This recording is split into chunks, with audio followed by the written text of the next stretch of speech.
Assalamualaikum warahmatullahi wabarakatuh.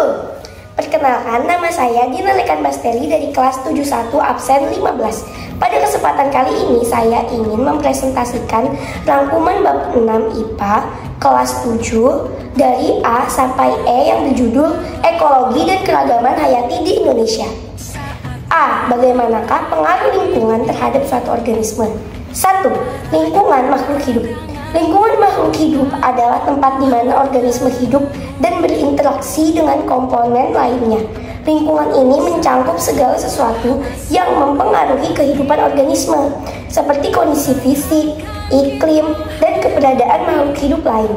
Contohnya, lingkungan makhluk hidup manusia meliputi rumah, sekolah, dan tempat-tempat di sekitarnya. 2. Lingkungan abiotik. Lingkungan abiotik adalah bagian dari lingkungan yang terdiri dari faktor fisik dan kimia seperti suhu, kelembapan, cahaya matahari, tanah, dan air. Faktor-faktor ini mempengaruhi pertumbuhan dan kelangsungan hidup organisme. Misalnya, tumbuhan membutuhkan sinar matahari untuk fotosintesis, sedangkan hewan memerlukan suhu yang sesuai untuk hidup. 3. Lingkungan biotik. Lingkungan biotik mencangkup semua makhluk hidup yang ada dalam suatu ekosistem, seperti manusia, hewan, tumbuhan, dan mikroorganisme. Interaksi antara makhluk hidup dalam lingkungan biotik dapat berupa hubungan simbiosis seperti mutualisme, parasitisme, dan kompetisi. Misalnya, burung memanfaatkan pohon sebagai tempat bersarang, atau hubungan mutualisme. Sementara parasit seperti kutu menyerap darah dari tubuh hewan inangnya. Seperti ini contoh gambarnya.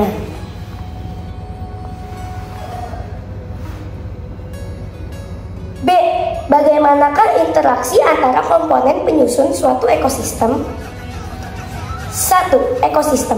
Ekosistem merupakan suatu sistem yang terdiri dari komunitas makhluk hidup atau populasi, lingkungan abiotik, dan interaksi di antara keduanya. Komponen penyusun ekosistem mencakup individu, populasi, komunitas, ekosistem, bioma, dan biosfer. Ini contoh gambarnya. 2. Aliran energi. Aliran energi adalah pergerakan energi dari satu organisme ke organisme lain dalam suatu ekosistem. Energi yang tersedia dalam suatu ekosistem berasal dari sinar matahari dan diubah menjadi energi kimia melalui proses fotosintesis oleh tumbuhan. Energi ini kemudian ditransfer melalui rantai makanan saat satu organisme memakan organisme lain. Contohnya, tumbuhan menghasilkan energi kimia dari fotosintesis, kemudian dimakan oleh herbivora atau hewan pemakan tumbuhan, dan seterusnya. Ini contoh gambarnya. 3. Daur biokimia. Daur biokimia adalah siklus perubahan materi yang terjadi dalam suatu ekosistem. Beberapa siklus biokimia yang penting adalah siklus air, siklus karbon, dan siklus nitrogen. Siklus-siklus ini memastikan bahwa materi-materi penting untuk kehidupan seperti air dan unsur hara tetap tersedia dan didaur ulang dalam ekosistem. Seperti ini.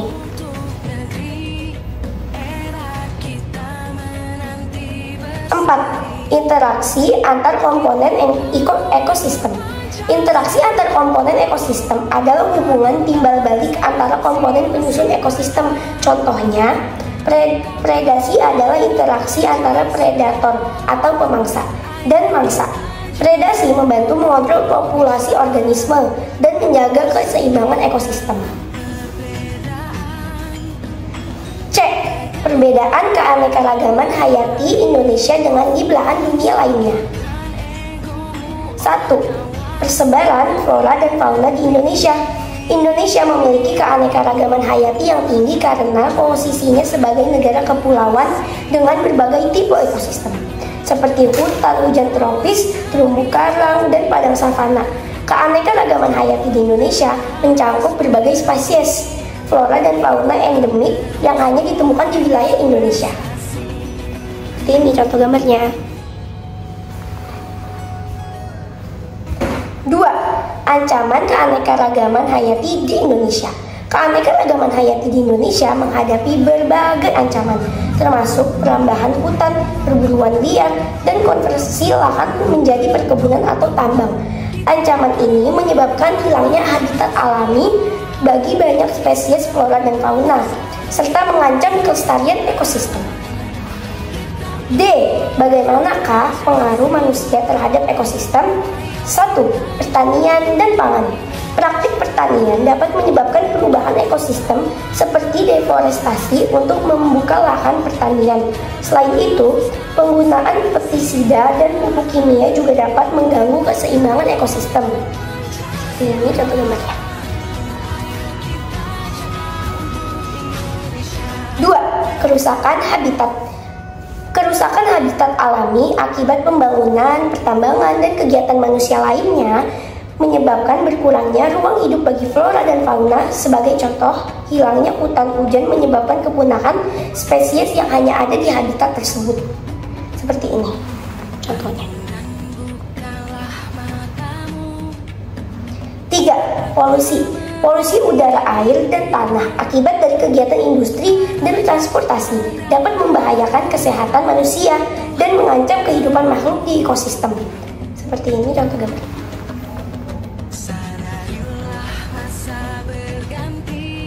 4. Konservasi. Konservasi adalah upaya untuk melindungi keanekaragaman hayati dan ekosistem dari kerusakan dan kepunahan.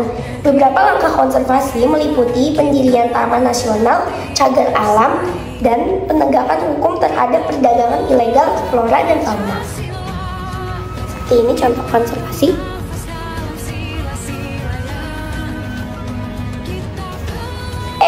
Mengapa harus dilakukan konservasi keanekaragaman hayati? 1. Manfaat konservasi. Konservasi keanekaragaman hayati memiliki manfaat penting bagi manusia dan lingkungan. Beberapa manfaatnya termasuk penyediaan sumber daya alam, regulasi iklim, pengendalian penyakit, dan dukungan terhadap industri pariwisata. 2. Metode konservasi. Beberapa metode konservasi yang dapat dilakukan antara lain melalui pendidikan dan kesadaran masyarakat tentang pentingnya keanekaragaman hayati, perlindungan hutan dan kawasan konservasi, restorasi ekosistem yang rusak, serta pengembangan kebijakan dan hukum yang mendukung konservasi. Sekian presentasi dari saya, mohon maaf apabila ada salah kata. Wassalamualaikum warahmatullahi